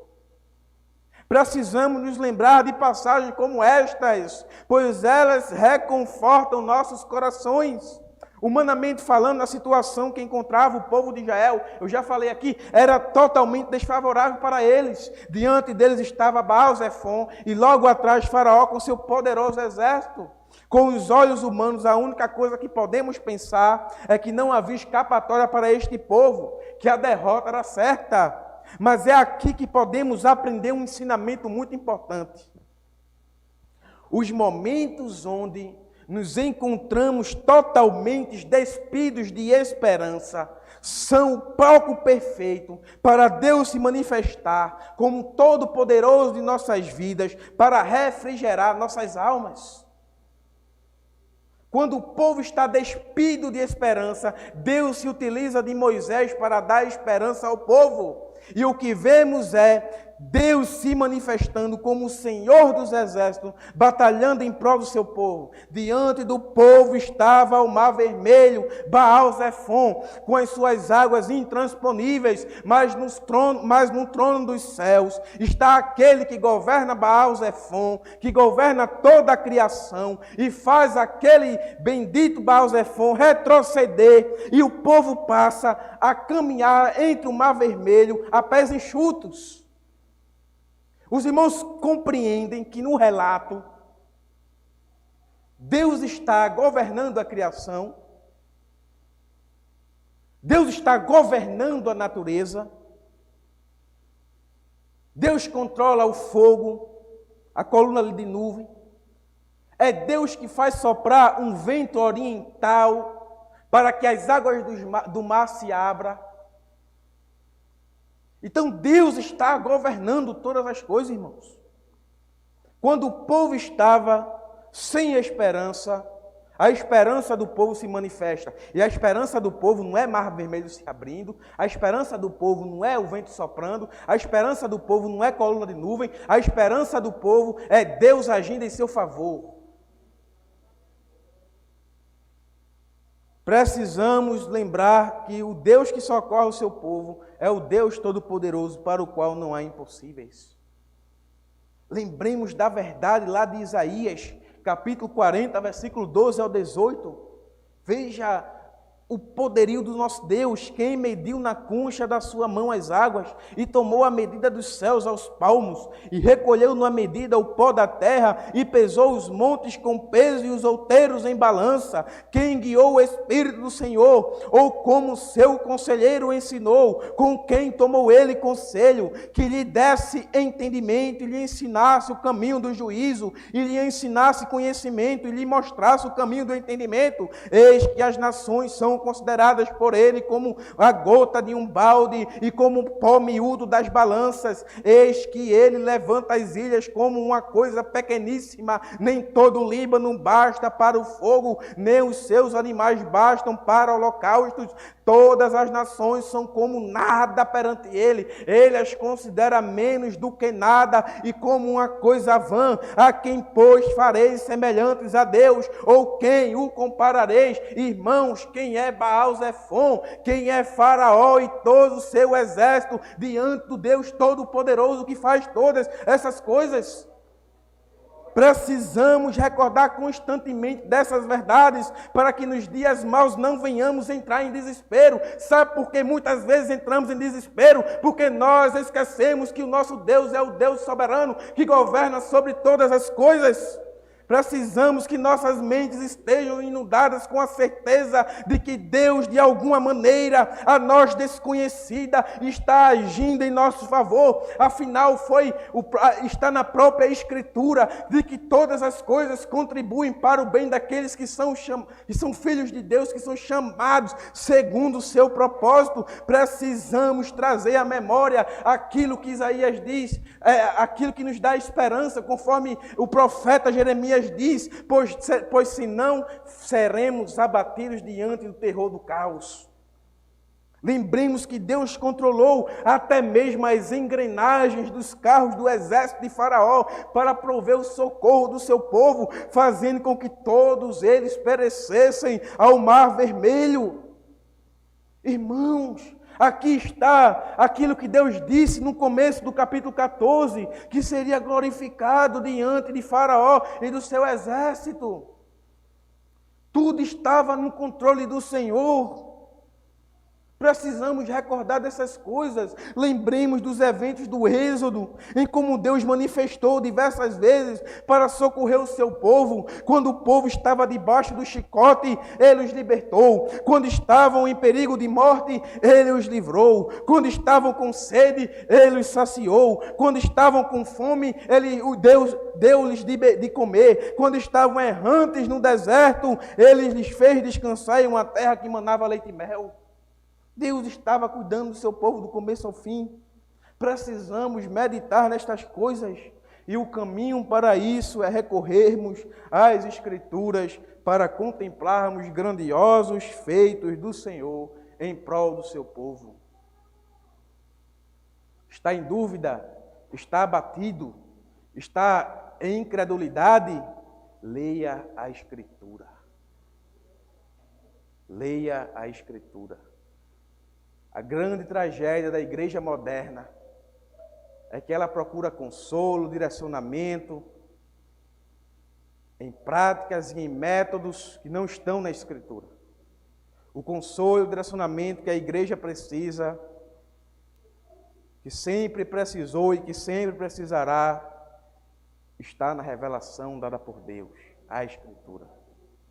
Precisamos meditar nela dia e noite, para não cairmos no dia mau, para que a nossa fé seja firme e inabalável.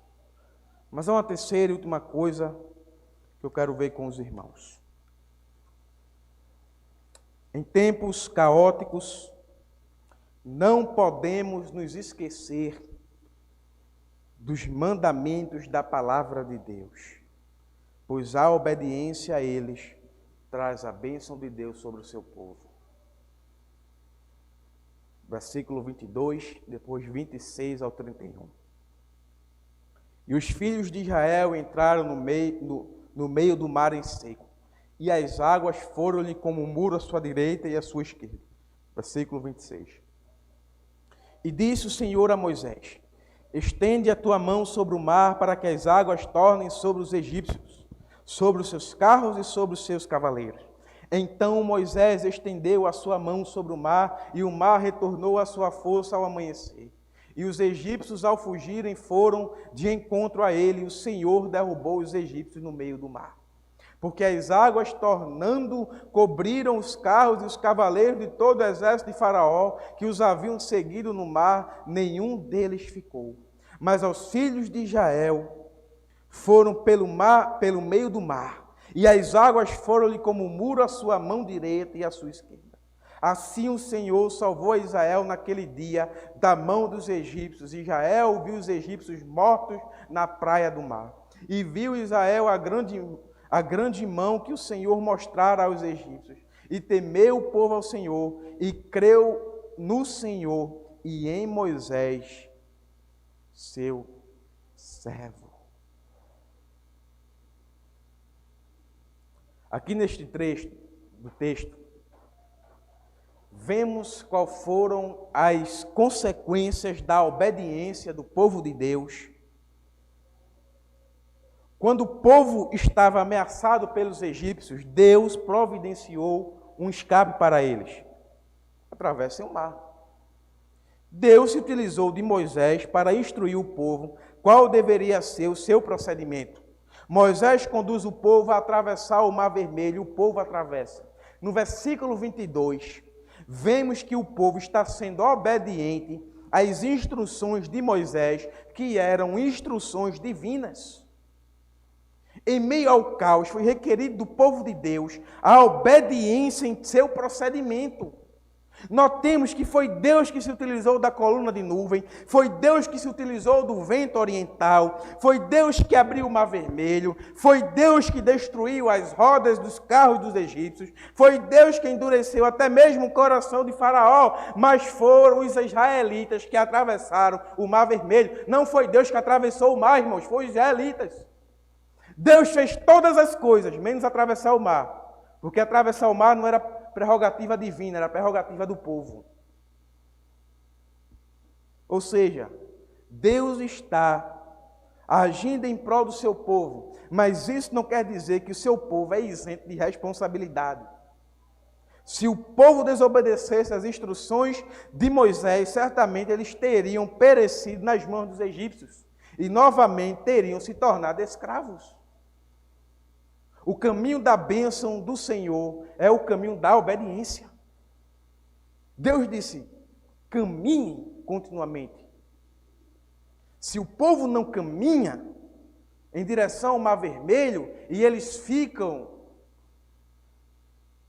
na orla, o que acontece é que os egípcios chegam e destroem aquele povo. Escravizam novamente, matam a muitos. Irmãos, tempos caóticos são ambientes hostis à nossa fé. Viver em um contexto de caos pode mudar nossa crença em Deus e até mesmo o nosso procedimento. Quando as coisas fogem do nosso controle, podemos obstinadamente querer tomar as rédeas e, conforme o nosso próprio entendimento, querer resolver a situação. Só que quando nós fazemos isso, nós adotamos práticas pecaminosas. Precisamos compreender que momentos de caos não nos dá liberdade para fazermos o que quisermos ou andar em atalhos. Momentos de caos são momentos que devemos andar obedientes ao Senhor, da mesma forma que devemos ser em momentos de paz. Devemos crer que Deus está agindo, mas nunca negligenciarmos as nossas responsabilidades. Achar que podemos ser negligentes em tempos de crise é pecaminoso. Tem gente que se aproveita de tempo de crise para pecar. E nós não podemos fazer isso. Porque se Deus governa a minha vida quando eu estou em paz, e Ele governa a minha vida quando eu estou em guerra, então eu tenho que descansar nele na época de paz e na época de guerra. Eu não posso agir como eu quero. Eu não posso querer resolver as coisas segundo o meu próprio entendimento. Eu devo agir conforme o Senhor instrui que eu devo agir. Por mais difícil, por mais apertado que seja a situação pela qual eu estou passando. Deus não relativiza a sua norma diante do caos. Os mandamentos do Senhor servem para ser obedecidos em épocas boas e em épocas más. Foi o que aconteceu com Elias. Deus levanta Elias, manda Elias profetizar a falta de chuva. Isso ia trazer o caos sobre a nação. E Deus diz: retira-te daí e vai para o ribeiro do Querite, porque lá eu vou mandar, lá tem água para tu e lá tem comida. Porque eu vou mandar comida para tu. Se Elias fosse para outro lugar, irmãos, qual é a garantia que Elias tinha que ia receber a provisão divina? Nenhuma. Quando o Querite seca, Deus diz: vai agora para Sarepta, lá tem uma viúva, é assim, assim, assim. Lá eu vou fazer a provisão. Elias chega lá e Deus faz a provisão para o profeta. Quando a comida acaba lá e Elias fica desesperado lá, depois de toda aquela confusão que tem lá, Elias vai para o deserto para morrer. Está lá o profeta. Deus manda um anjo que Elias come um alimento que fica 40 dias e 40 noites sem descansar, andando lá, fazendo a missão do Senhor. Agora, interessante que na vida de Elias, nós podemos ver que diante de todo aquele caos, ele sempre foi um homem obediente ao Senhor. E muitas vezes, os crentes passam por aperreios nessa vida, por causa da sua desobediência. Irmão, desobediência traz a maldição de Deus sobre a sua vida.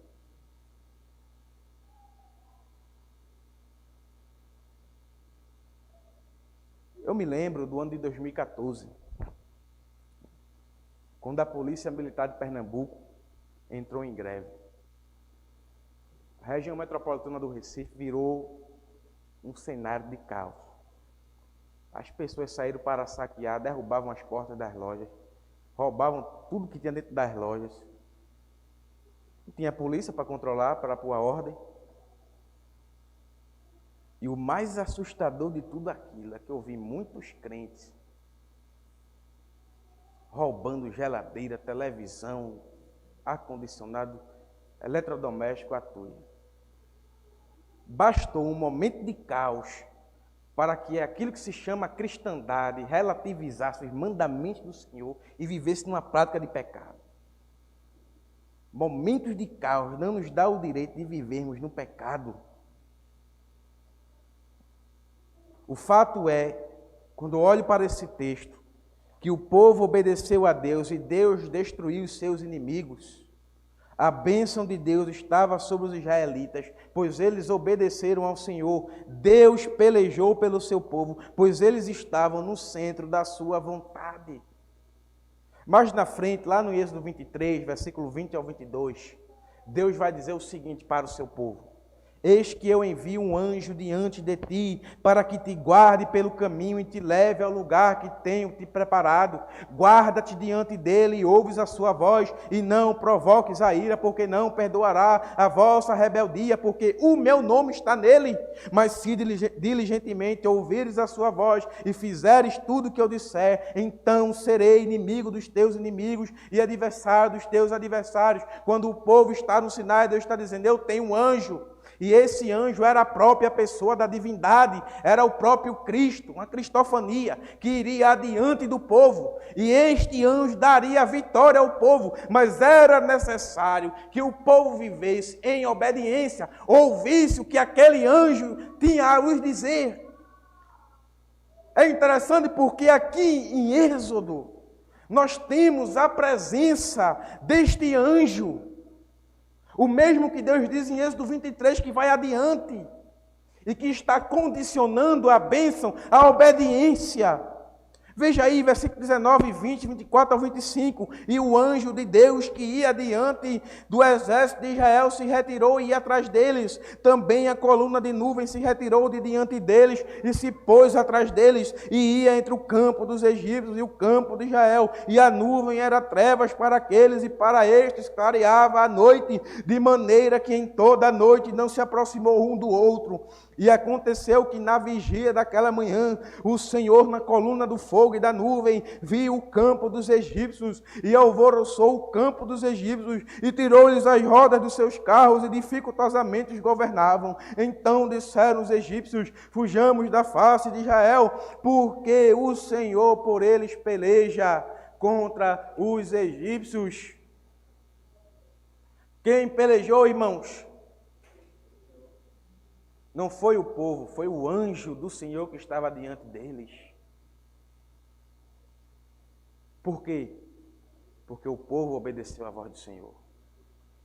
Se o povo não atravessa o Mar Vermelho, Deus não manifesta o seu poder para salvar o seu povo. Porque o povo ia perecer na orla da praia.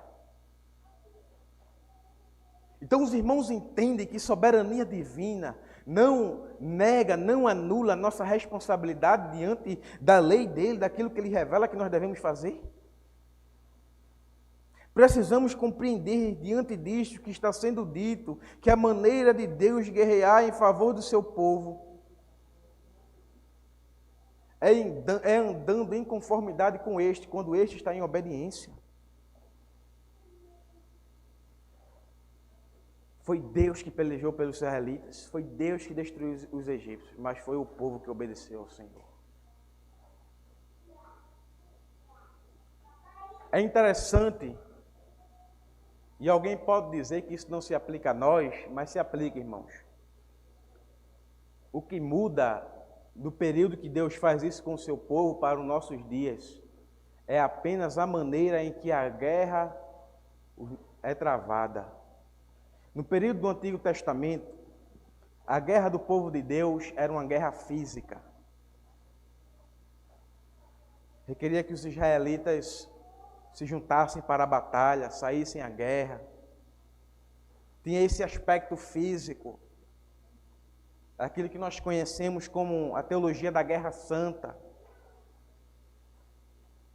Mas a partir do Novo Testamento, até os nossos dias, a guerra ela deixa de ser física, ela passa a ser de um caráter espiritual.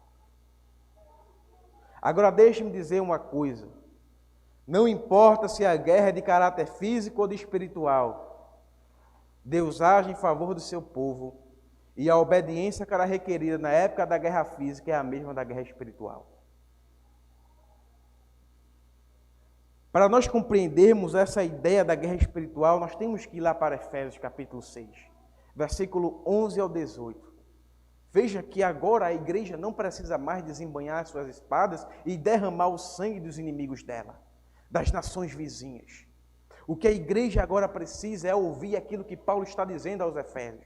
Revestivos de toda a armadura de Deus, para que possais estar firmes contra as astutas ciladas do diabo, porque não temos que lutar contra a carne e o sangue, mas sim contra os principados, contra as potestades, contra os príncipes das trevas deste século, contra as hostes espirituais da maldade nos lugares celestiais. Portanto, tomai toda a armadura de Deus para que possais resistir no dia mau e, havendo feito tudo, ficar firmes. Estai, pois, firmes, tendo cingido os vossos lombos com a verdade e vestida a couraça da justiça e os calçados dos pés da preparação do evangelho da paz, tomando sobretudo o escudo da fé, com o qual podereis apagar todos os dardos inflamados do maligno. Tomai também o capacete da salvação e a espada do Espírito, que é a palavra de Deus, orando em todo tempo com toda oração e súplica no Espírito, e vigiando nisto com toda a perseverança e súplica por todos os santos. Note, há uma diferença da maneira que os crentes no Antigo Testamento tratavam suas batalhas para como os crentes a partir do Novo travam suas batalhas. A guerra que a igreja milita é uma guerra de aspecto espiritual, irmãos. Mas assim como no Antigo Testamento, a única forma de nós vencermos esta guerra de caráter espiritual é se formos obedientes ao Senhor. Que é um mandamento divino: revestivos de toda a armadura de Deus, para que você está firmes contra as astutas ciladas do diabo. Porque a nossa guerra não é contra a carne nem o sangue, mas contra os principados, contra as potestades, contra os príncipes das trevas deste século, contra as hostes da maldade nos lugares celestiais. Irmãos, quem é que vence todas estas coisas em favor da igreja? É o próprio Deus. Todas as coisas estão debaixo dos pés de Cristo. Mas apesar disso, e Paulo vai dizer que todas as coisas estão sujeitas a Cristo na própria carta aos Efésios. Mas apesar disto, Paulo aqui está dizendo que apesar de Cristo ser vitorioso, nós temos que nos revestir da armadura de Deus. A vitória de Cristo não anula a nossa responsabilidade. Agora, o que é que acontece com um crente que diz que Deus é aquele que lhe livra e lhe guarda, mas não está vestido com a armadura de Deus? Quando a cilada do diabo, as astúcias do inimigo de nossas almas se levantar, ele vai perder. Porque a soberania divina anda de acordo com a nossa responsabilidade. Elas não se anulam, irmãos. No Antigo Testamento, Deus dava vitória ao exército de Israel. Mas no Novo Testamento, Ele dá vitória a cada crente que está lutando na vida cristã em obediência. De modo que as ciladas do diabo são vencidas, as seduções da carne e o engano do pecado são vencidos. E mesmo em meio ao caos, o servo do Senhor permanece fiel a Ele. Mas para isto é necessário que o servo de Deus esteja em obediência, apto para o combate. Só assim Deus lhe dará a vitória. Eu encerro com as seguintes palavras. Quando tudo parecer estar em trevas, o que necessitamos fazer é olhar para o alto e buscar o direcionamento de Deus. Pois é de lá que virá a luz que iluminará as mais densas trevas que nos rodeiam. Que Deus, Ele possa estar nos abençoando e Ele aplique a sua palavra aos nossos corações. Pastor Ailton.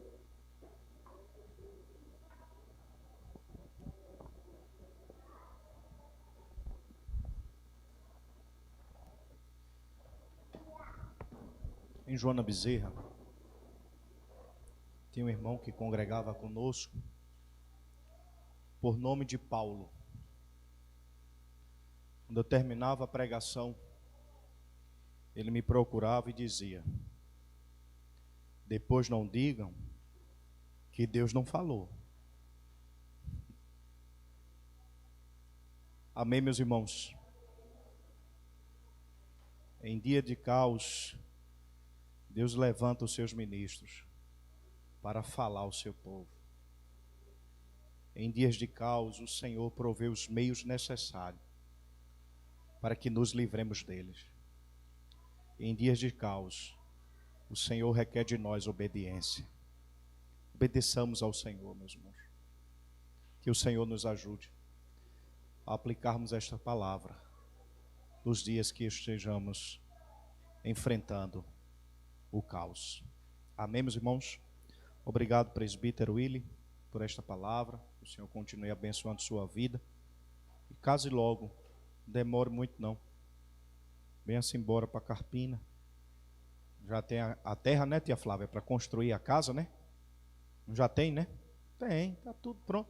Um sogro desse, meu amigo, você não vai encontrar igual a abertura do Mar Vermelho, viu? Não vai ter outro não. É um evento único. Amém, meus irmãos? Willy é um jovem que nós caminhamos juntos desde 2015. E eu louvo a Deus pela vida de Willy. Vamos orar agradecendo ao Senhor, meus irmãos, por tudo que o Senhor tem feito. Gostaria de lembrar aos santos que no dia 1º de agosto, nós teremos a nossa Assembleia Ordinária, certo, irmãos? Eu iria organizar isso numa quinta-feira à noite, conforme prometi em 2020. Porém, as aulas irão voltar. O nosso irmão Walter está trabalhando de modo muito pesado e geralmente largando 8, 9 horas da noite. Não vai ser possível na quinta-feira estar aqui. Então, domingo, dia 1º de agosto, até porque o relatório é um relatório dos 6 meses aí agora, certo? Vai ser um pouco de um relatório extenso. Então, dia 1º de agosto, Assembleia Ordinária, para apresentação dos relatórios do semestre. Os departamentos cujas ofertas saem do caixa patrimonial, por favor, organizem-se. Nós estamos falando com mais de 20 dias de antecedência, para não chegar no dia e dizer: pastor, o senhor sabe, né? Eu não perdoo. Já o irmão não preparou o relatório aqui, o departamento, né? Então se organizem direitinho. As nossas secretárias, por favor, não esqueçam a ata, tá? Para leitura, a ata de janeiro para leitura, antes de iniciarmos a apresentação dos relatórios. Meus irmãos, oremos ao Senhor, agradecendo ao Senhor por esta palavra. Bondoso Deus e Pai, obrigado, Senhor, por esta noite na Tua presença. Obrigado pelo privilégio de nos reunirmos como Igreja da Aliança para celebrarmos e adorarmos ao Teu nome. Obrigado por este culto em geral, Senhor. Obrigado por falar conosco, no meio dos louvores, conforme cantamos, acima de todos e acima de tudo está o Senhor. A Tua palavra concluiu isso, trazendo paz aos nossos corações, ciente de que o Senhor é o Deus que governa no caos. O Senhor controla todas as coisas. Afinal de contas, Tu és o soberano Senhor, que governa tudo e todas as coisas. Nós glorificamos o Teu nome, Senhor. Obrigado por nos encorajar. Obrigado por trazer aos nossos corações o termo dizendo: marchem, continue em frente, prossigam. Nós louvamos o Teu nome por isto, Senhor. Abençoa a Tua igreja, abençoa o Teu povo. Nos dá uma semana bem-sucedida debaixo da Tua bênção. Que possamos em tudo sermos obedientes ao Senhor. Que jamais as bênçãos venham ser privadas a nós por causa de nossas desobediências, mas que possamos nos submeter diante da Tua vontade. Que a nossa responsabilidade humana esteja em pleno acordo com a Tua vontade, Senhor. Ajuda-nos, direciona-nos, ó Pai. Louvamos o Teu nome por tudo, Senhor. São pelos méritos de Cristo que oramos, te agradecendo por tudo que aconteceu aqui. E desde já pedimos a tua bênção sobre esta semana que se inicia. Que a graça do nosso Senhor Jesus Cristo, o amor de Deus nosso Pai e as consolações do Espírito Santo seja com toda a igreja hoje e para todos sempre. E a igreja diz: amém, meus irmãos. Agradeço ao Hélito e a Eduarda e a todos os visitantes que estão nos visitando nesta noite. Deus abençoe.